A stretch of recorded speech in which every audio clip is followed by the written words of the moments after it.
Just a little review on the Force Epidemic monster truck and a few reasons why it's my favorite monster truck. First of all, it's only $250 American, so it was $330 shipped Canadian to my door. Comes with these massive monster truck wheels. They're sealed, so you don't have to worry about stuff getting inside them and destroying them. You can take them apart. They have a bead lock, a natural bead lock to them. Second of all, comes with a 100 amp waterproof Esc and a 1600 kV fuse motor.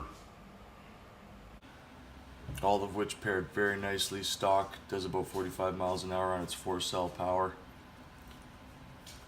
As you can see, it's got metal shock towers, metal shock bodies. Comes with little dust, a plastic cap shock, which is not a big deal, and adjustable posts for your body. If you look in the middle here, has a nice sturdy brace. It comes down into 2 bolts rather than 1. Same with the rear, comes down into 2 bolts rather than 1. This is a little bit of a weak spot, I guess, up on the top. Up here, it just kind of fastens itself into a small choke point, and I got a rock caught in the H-arm, which kind of levered and forced the H-arm to break. Works really well, and I put some Gorilla Tape around it. I brought it up last night and bashed on. Back in working order. If you look at the bottom of the truck, it is just beaten. I've put in so many hours into this truck with no problems whatsoever. The next plus to this truck is it comes with this awesome integrated bumper wheelie bar. You can see I'm pressing on it here, and it gives enough flex that if you land really hard on the back end, it's just going to send the truck to the left or the right, and really protect these rear H-arms and your shock tower, as well as the front.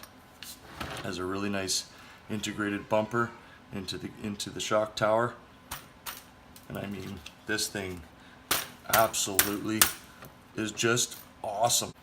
This truck, ready to go out of the box, needs nothing. I find with the Arma trucks, they need to fix their bumper and their rear wheelie bar setup, because they are nowhere near as tough as this truck. Because they have really flexible front camber pivot ball suspension. You can put any wheel, and also the inside of the wheel has a metal hex attachment, which is better than any of the wheels that I've seen on any ready-to-run truck. This is a huge plus. There'll be no wear. Most wheels on high power 6-cell or 4-cell, and if you're not paying attention, you know, it gets wear. Where this has absolutely no wear. Even the tread on here on road doesn't seem to want to wear. I ran this thing more than any of my other vehicles, and this is why this is my favorite truck.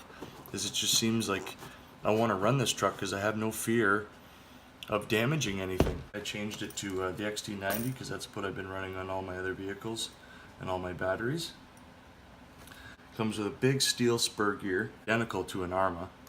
I would say that this truck is in between the size of an Outcast and the Creighton. It doesn't have quite as long as a rear end, but when you include the bumpers and the wheelie bar, it's a bigger truck than a Creighton.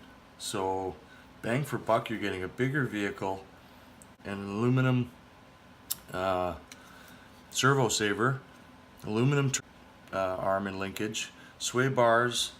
Comes with a front aluminum piece. The only thing that they don't have, you'd probably get the aluminum back piece, because I broke my rear end plastic pin holder, so I manually myself this aluminum piece. Thickness of it that I just bought from a hardware store. So if you're looking to go into a hardware store and buy this piece of aluminum. I was going to make a chassis brace, so I started bending this, and I'm going to modify a nice tower-to-tower chassis brace. So I should have used a drill press, but you can do this without a drill press. So I just kind of crudely pinned it with just the hinge pins. So the only thing that this metal piece is holding on to is the outer hinge pins. But other than that, I put a million weight diff fluid in the center. I didn't change anything in the front or the rear, so you get lots of spillage and great control. I did smash the body through it kind of forced its way. This just needs something to kind of stop the body from just getting slammed through. So I just put a little bit of Gorilla Tape around to kind of make it a little bit thicker, and it seems to be working out fine for me. Let's just take a look at the body.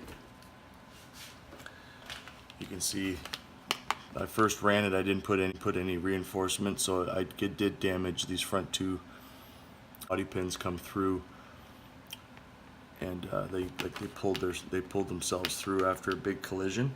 But the rear ones are fine. I haven't had any issues, and I used some Gorilla Tape recently to reinforce the front end. I did have a couple of cracks here in the front. So much this has been underwater, snow, ice, salt, and it's kind of peeled away back at the stickers. But I still think the body looks awesome. Comes with those pins that are held in through the body, so you never have to worry about losing your pins for your body. I'm not sure how good the servo is in comparison. But it turns the truck, in my opinion. It does its job. I haven't had any issues. There's no slippages, and the radio distance is amazing. And the stock radio that it comes with a little shield that goes over top of this, but I ripped it off because I find it just gets in the way. It's your steering trim, your throttle trim, and your steering dual rate. Comes with a bind plug. I haven't had an issue with binding.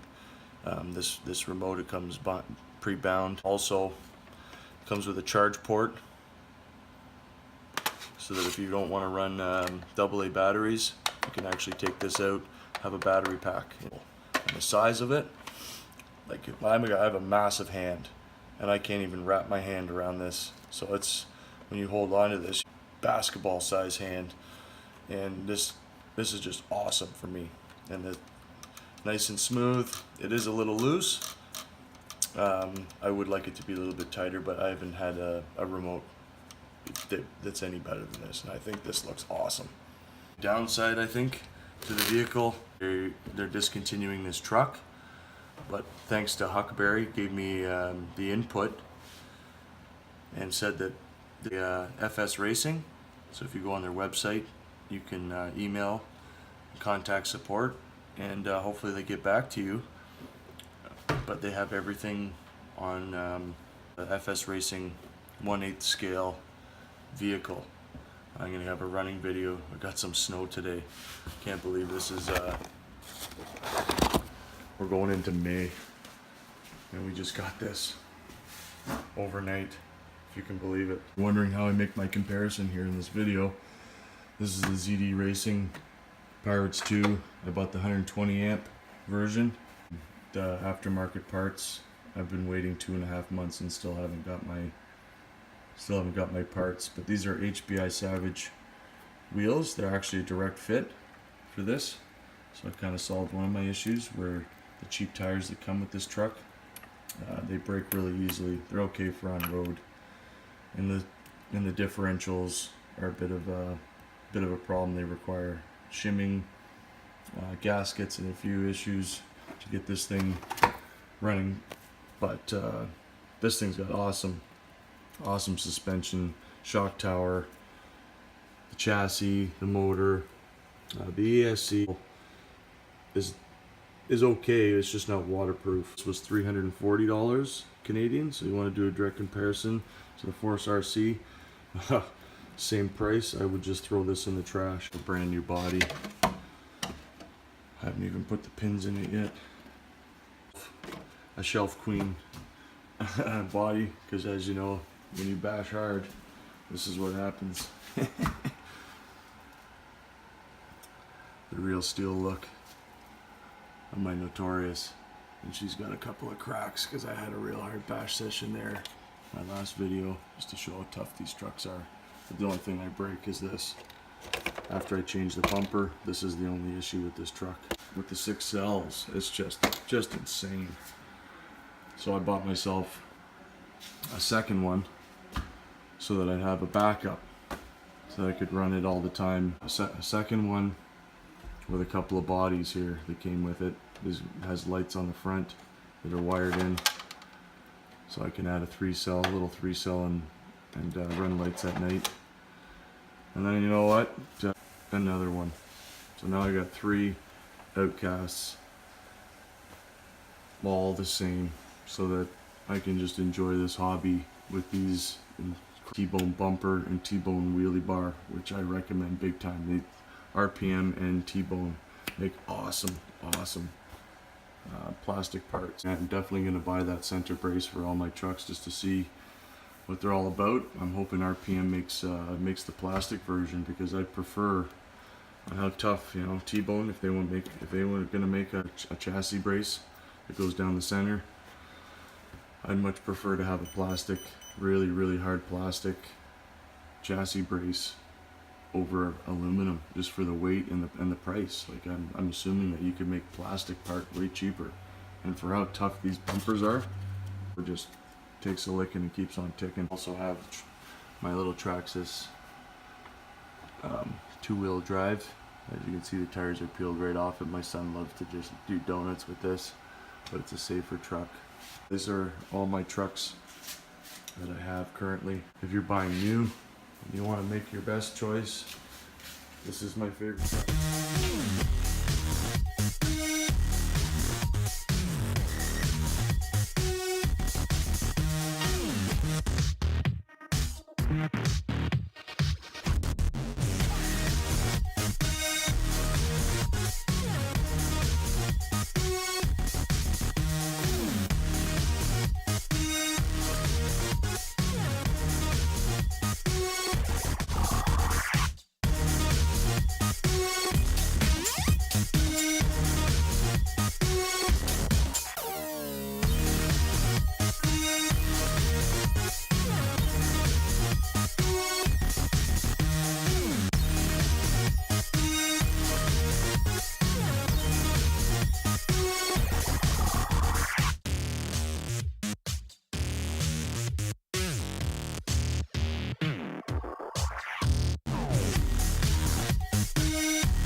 Bye.